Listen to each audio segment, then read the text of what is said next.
you want to be healthier, yet you just don't know what to do? All these shows telling you this and that, but nothing seems to work. Well, listen close. Golden State Media Concepts has got something great for you. The Health and Wellness Podcast, dedicated to workout trends, healthy eating habits, diet, and everything about healthy living. Join us in our banters as we help you not just live life to the fullest, but live it to the healthiest.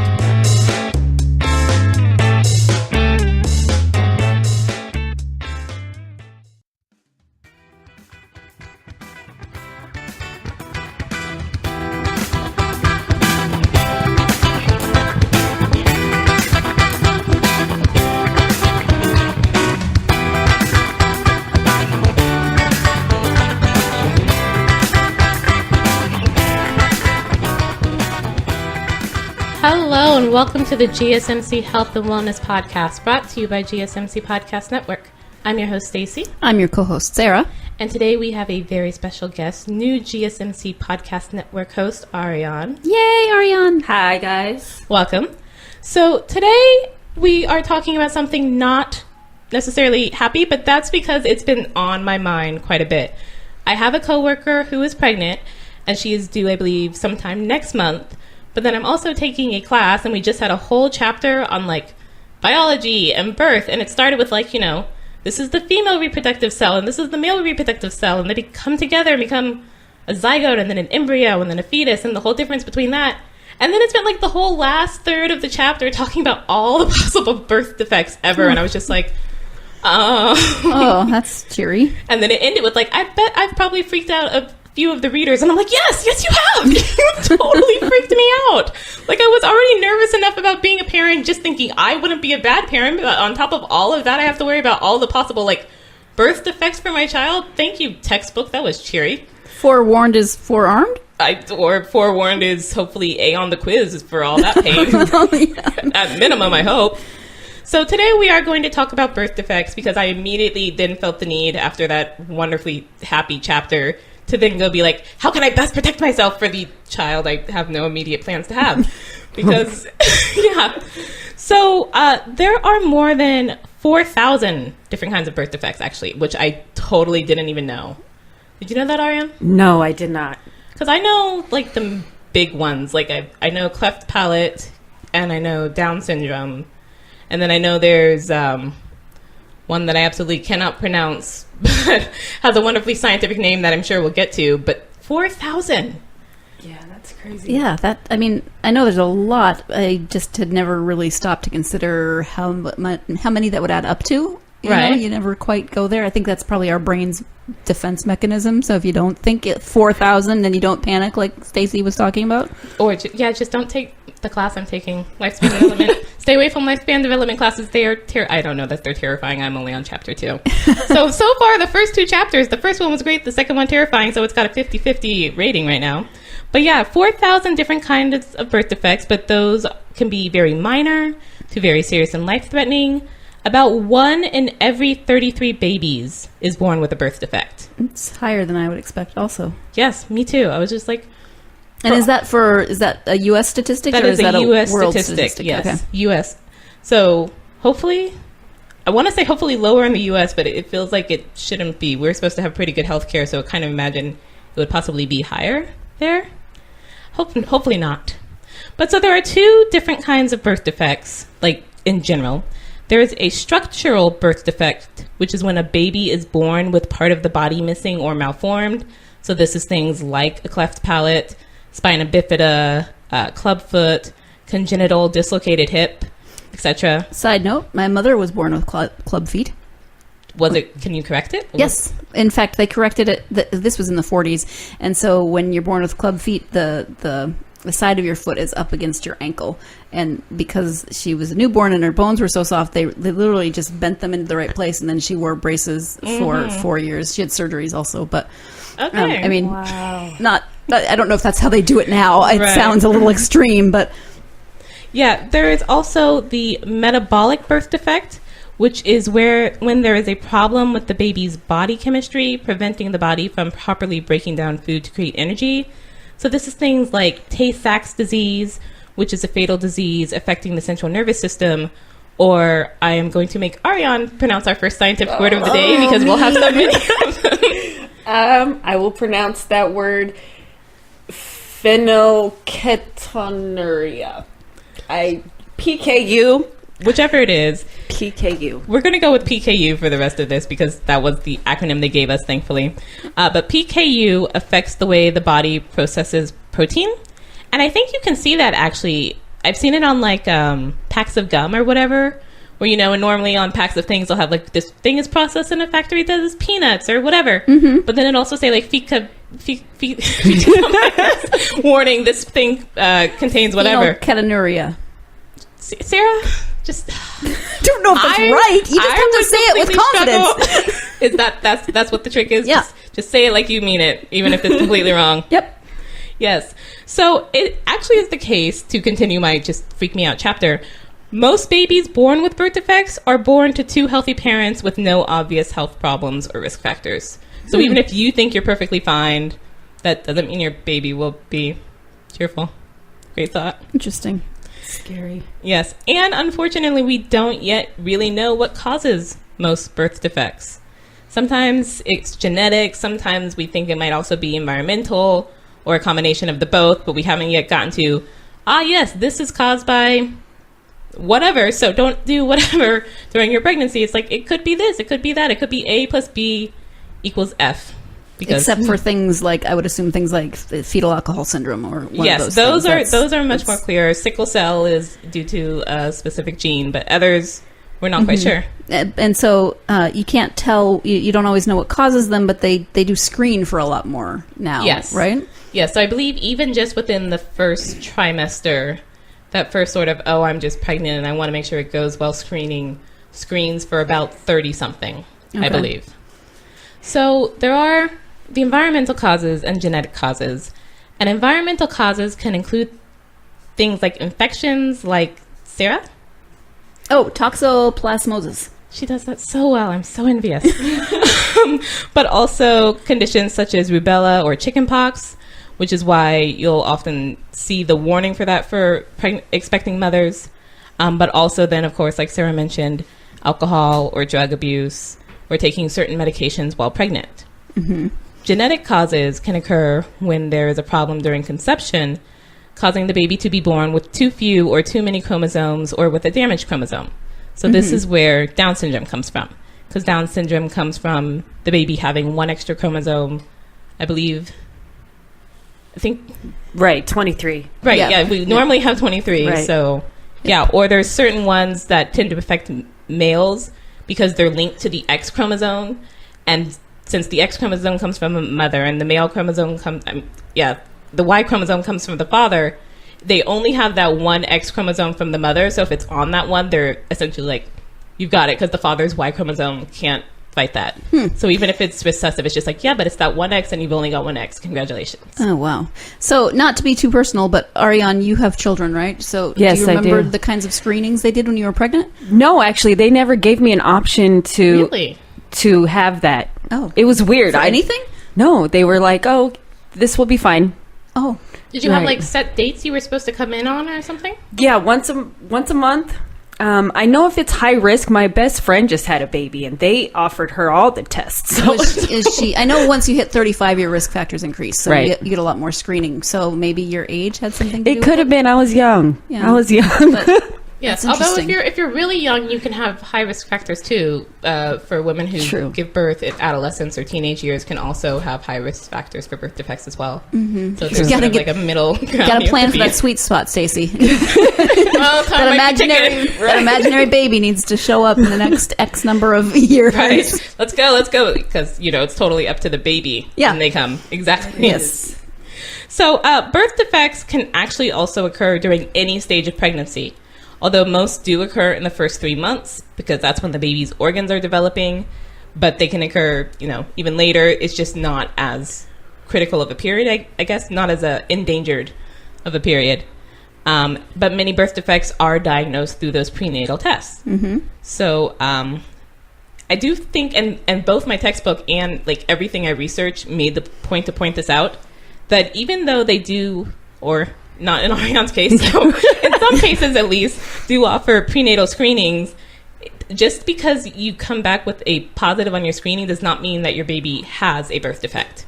It means that your baby has a possibility, the conditions are there, that they might have this birth defect. But I think a lot of people freak out of like, oh, my baby's coming. It's like, no, not necessarily. That would be really scary, I would think. I mean, even the possibility, you worry so much anyway. And then after they tell you not to, don't stress. Yeah.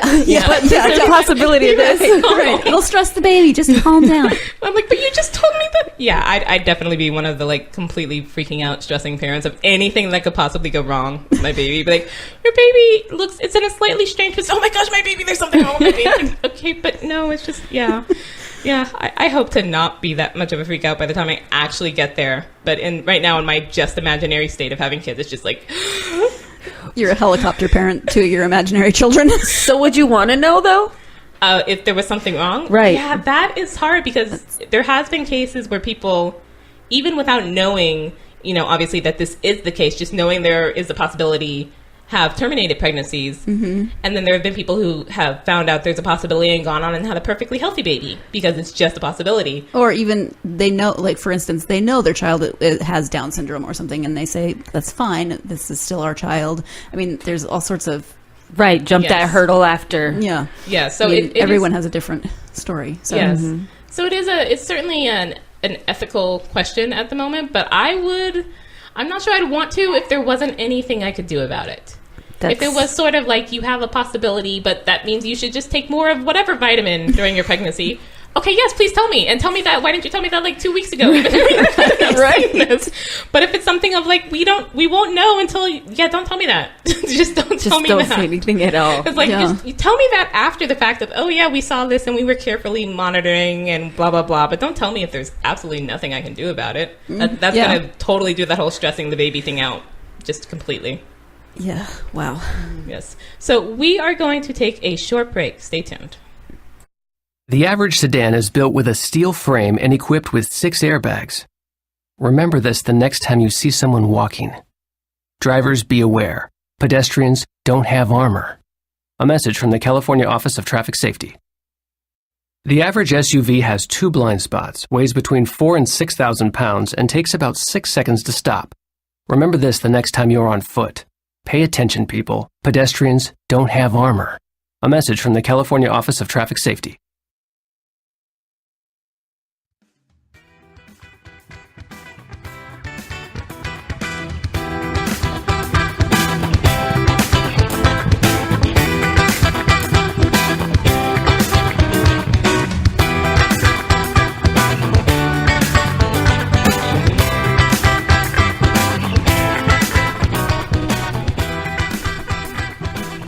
Welcome back to the GSMC Health and Wellness Podcast, where today we are talking about birth defects. But because I so feel the need to, as much as possible, fight the birth defects for my imaginary future child, we are now going to talk about the things that can be done to at least lessen a woman's chances of her baby having birth defects. Oh, good. Hope.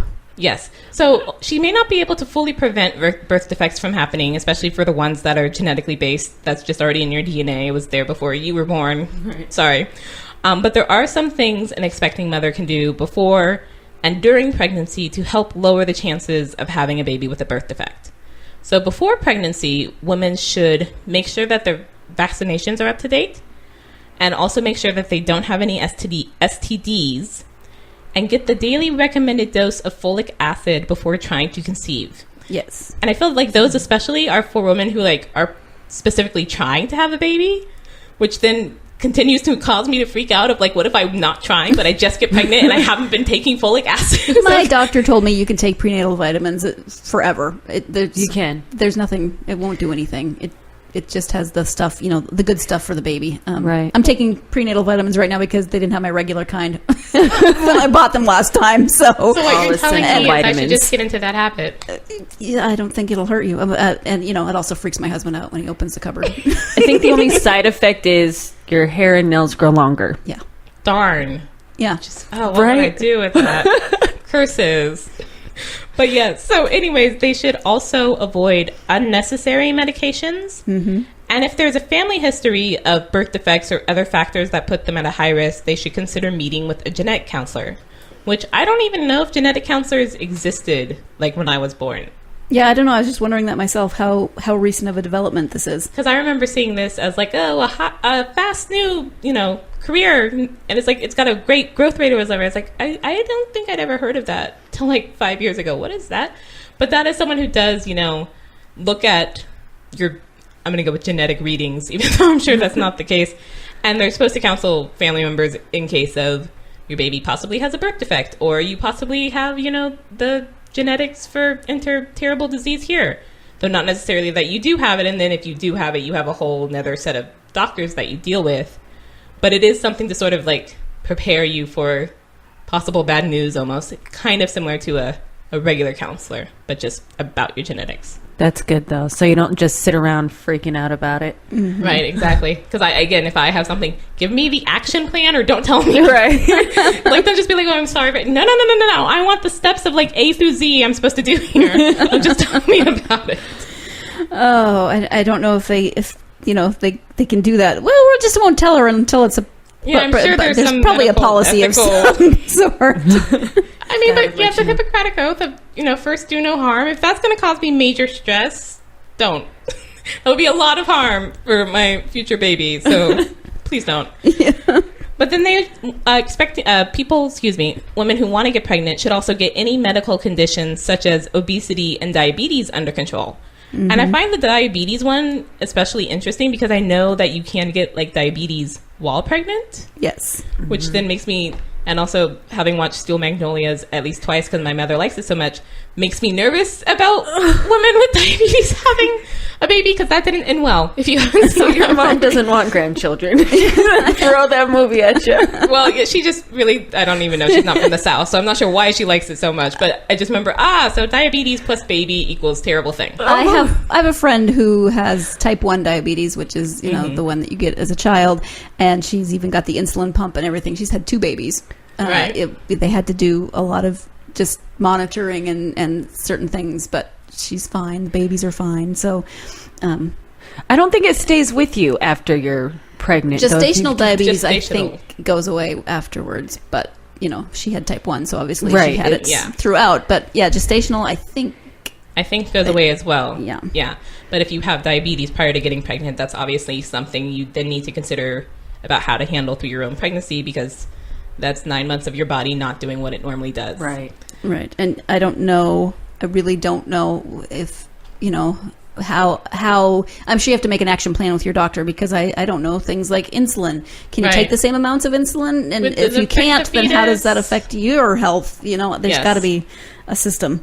Yes. But then once a woman is pregnant, to lessen her chances of having a baby with a birth defect, take prenatal vitamins, although, as Sarah said, you can take them beforehand. Eat a healthy diet, get exercise and plenty of rest. Don't smoke and avoid secondhand smoke.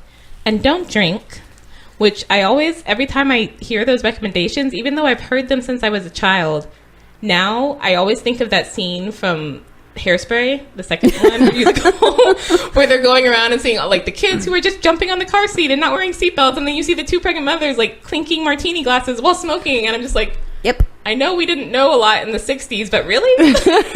That's, no, don't do that. But then also avoiding illicit drugs, which is, I think of that, women who do illicit drugs and or drink during pregnancy, you hear a lot about as far as environmentally caused birth defects coming from that, like fetal alcohol syndrome, or like in the 80s with crack babies and that whole epidemic. I don't think we have a name for that now with the opioid crisis, a similar name. Yeah, I don't know, but don't I don't know, just don't let your baby be born addicted. That's so sad. Is it that they're well, because with crack babies it wasn't that they were addicted, it was just that really affected like their brain development.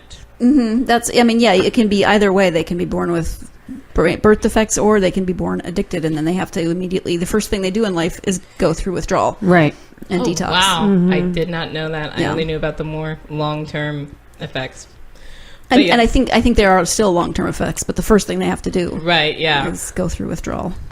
Sad. But then also with this, I remember seeing someone who was pregnant, and she and her husband went to see the doctor, and he asked if she smoked, and she's like, no, and then asked the father if he smoked. And the father said yes, and the doctor was like, well, you should stop that. Because, again, especially if a woman's supposed to be avoiding secondhand smoke while pregnant, having a husband who smokes, that's kind of hard to do because you're hopefully always around. So, obviously, men don't get as much during a pregnancy, which, you know. It's not fair. Right. I remember seeing a thing where they were talking about like how a guy can feel sort of like ignored because all the attention's on the wife, and I'm like, look, dude, go and like be a scientist and figure out some way for me to not have to carry this and to pass it over to you. You can have all the attention you want, man. Like there should be some sort of trade-off here. I think that must be why we've switched to saying we're pregnant, and Right. you know, and I get it, but at the same time, I'm like, I'm pregnant. You're there. You're having a baby. I'm pregnant. You're here helping. Yes. Although we are very far removed from, you know, the old days of like the 50s where the guy just sat out in the waiting room, Right. probably smoking a cigar, and the nurse came out and said, congratulations, you have a whatever. Right. I mean, that always used to bug me when the guy would then like go boast to his friends, I've done it. It's like, yeah, but you didn't do much. Yeah. Well, and She did all the work. You get to be all proud about what. Right. Waited patiently. And if we're talking about the 50s or the 40s, then the guy's out in the waiting room and the woman has been anesthetized. Oh, yeah. Yeah. So that was crazy. Yes. But yeah, so most of it is on a woman and what she can do during it, but also, you know, guys, even though physically not as involved once the actual pregnancy happens, because that baby can only be in one body, like not even at a time, just only the one. But I really do want like a share. I'm pregnant this week. Right? You're pregnant next Timeshare week. Baby. We can do that. Yeah. Like that would I would then be like, to be fair, since I had to do the whole pregnancy, you get to do all the like 3 a.m. wake ups for like the first, let's just go with 9 months. You get to do all the early Make morning it even. wake ups, just to be fair. But yeah, no, but as a guy who smokes, also a guy who drinks, if he drinks to excess, or if there is some sort of stress in the relationship, that can of course have an effect on the woman and therefore then on the baby. So guys, you can't do as much, but do still sort of keep in mind that what you're doing can have an effect on the unborn child.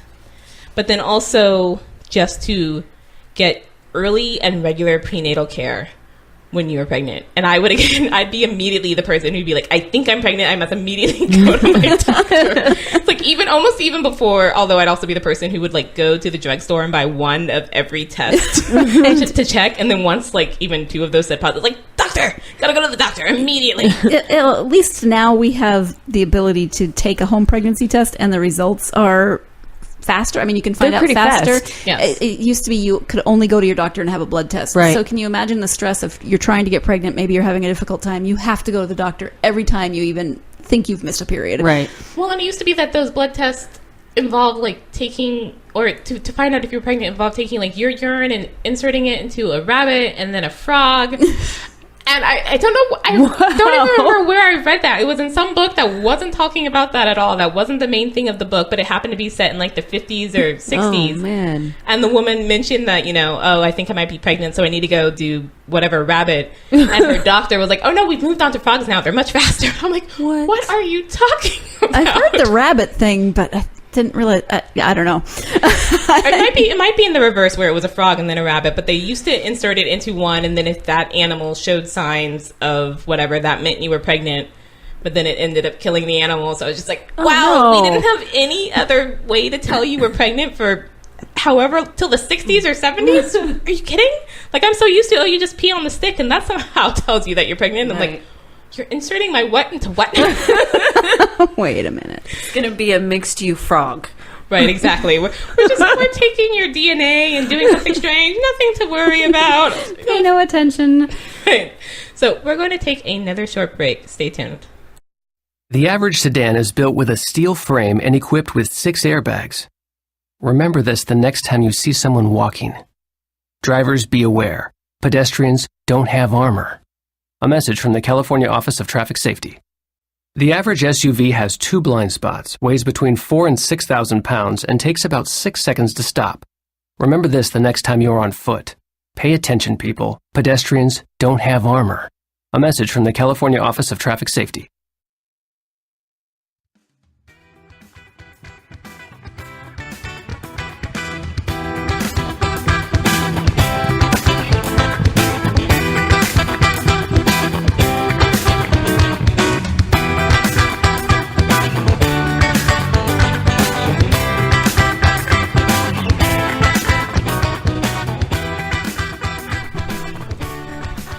Welcome back to the GSMC Health and Wellness Podcast. Over the break, we did look up the whole thing about rabbits, at least, and that was a thing. And I remembered where I remember hearing about it. I remember seeing it on an episode of MASH.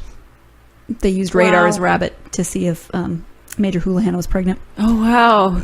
Yes. Did Major Houlihan want to know if she was pregnant? Yes. Okay. No, they weren't just like, hey, let's see if... You said that like they were like, I'm curious if she is or not, but she won't tell us. So, like, what the heck No, is going Sneak it from her. Right, and how would you do that? Yeah. But yeah, so they would take urine, I believe? Or was it blood? Hold on just a second. It's to test the HCG, so That might have been when in you're blood. producing the hormone. Urine. Urine, okay. And then they would inject it into the rabbit, and I thought it was simply that the rabbit showed some signs, and they were like, oh, that looks positive. We have to kill the rabbit to find out if that's the case. But that's not how that works. Because we just always killed the rabbit. Because that's our wonderful medical test of just a few decades ago. Because we needed to see the ovaries, was it? Yes, but the later refinements to the test enabled clinicians to inspect the ovaries without having to kill the rabbits. Positive note. Yeah. But I'm still upset that it took so long to get to just simple peeing on a stick. Well, Right. yeah. It's like whatever that is, and I don't understand the science of how that works either. I only know it evidently is not super faulty because every commercial, no matter what the brand, is like, oh, the other brands don't show up well, and you're confused. To avoid confusion by Right. work. Fairest one. And I'm like, but why? Why is there confusion? I don't understand. And some of them, I'm like, I don't know that setup is correct because it's like it'll show up as pregnant or not pregnant. And I was like, shouldn't it only show up as pregnant? Why do you have a thing that will show up as not pregnant? Because then it's like if it kind of shows up but is not fully colored, it's like, so am I or am I not? But I feel like Information about the people would also be confused if it only showed up as pregnant and then nothing happened. They'd still be like, "Wait, what? What's going on?" So, Right. yeah, I feel like the not pregnant is Yeah. probably the better way to go. That's why I like the one with the 2 lines, because the first line is clearly a test that yes, something actually happened, and then it's only if the second line shows up that you know you're pregnant. I'm like, I don't have to go with this slightly shown up, slightly didn't not word. It's like that one word which completely changed my mind about life. It's like, The thanks. 3 letters there. And the fact that you can buy pregnancy tests at like a dollar store. I'm just Those ones work fine too. that's what everyone tells me. And I'm just like, I'm sure they do, but I don't know. I always have this like feeling when I see them. No basis of anything. Just well, and I mean, you can buy, you get like regular brand food items in dollar stores as well. It's just, I think some brands even do it where it's like they have a special factory solely to make things for the dollar store. And I'm going to assume just sort of change their ingredients slightly. So it's possible that the pregnancy tests also do that, where this is, the dollar store version of the Intername brand thing here. But I'm just like, but how long have you been sitting there? How often do people regularly come into dollar stores to buy pregnancy tests because that's what they're thinking about? I'm just like, so many questions here. Yeah. anyway, during the break, Arianne, you were saying I was saying something. instead, including the during pregnancy intake, the prenatal vitamins, exercise, eat healthy, things like that. It's also the outside environment because they've shown that babies react to sound. So you play positive music or something like that, the baby reacts positively, or even if it's negative sounds such as arguments or what have you outside. So be aware of your environment too. Right. Yes. And that's probably where the stress that Stacy's talking about. Oh, yeah. If you're screaming at whoever for 9 months, that baby's not going to be calm and happy. Right, No, that not baby's at gonna all. come out it will learn from you in all the ways, even before it's born. Yeah. Although I remember seeing that where they had a commercial where the mother was asleep and she had like these headphones on her belly playing like Mozart or whatever. Yeah. Mozart makes babies smart or whatever. And the dad snuck in and changed it to like rock music. Yeah. I'm just like, but that's like but peaceful. You're not giving peaceful vibes to our baby. What are you doing? But then that would be me also yelling at my husband. So even more not peaceful vibes to counter your not peaceful vibes. I can do not peaceful vibes also. Don't try me. Don't test me. I still have 4 months to go. Wow. My poor future partner, whoever that would be. Yeah, I'm just going to say, you're angry already and you're not even... We're nowhere near that. And I'm already like, all the problems that A, can be brought to me, or B, I can bring up myself. Just I like having a plan, even if it's for problems that I will then be angry at my husband for. speak positively, angrily. I've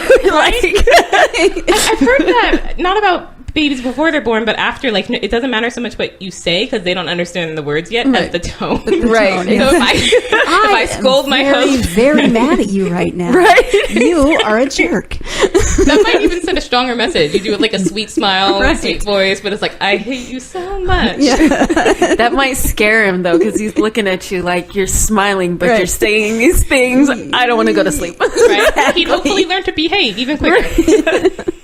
And on that note, we're going to end for today. Thank you for listening to the GSMC Health and Wellness Podcast. You've been listening to the Golden State Media Concepts Health and Wellness Podcast, part of the Golden State Media Concepts Podcast Network. You can find this show and others like it at www.gsmcpodcast.com. Download our podcast on iTunes, Stitcher, SoundCloud, and Google Play. Just type in GSMC to find all the shows from the Golden State Media Concepts Podcast Network, from movies to music, from sports to entertainment, and even weird news. You can also follow us on Twitter and on Facebook. Thank you, and we hope you have enjoyed today's program.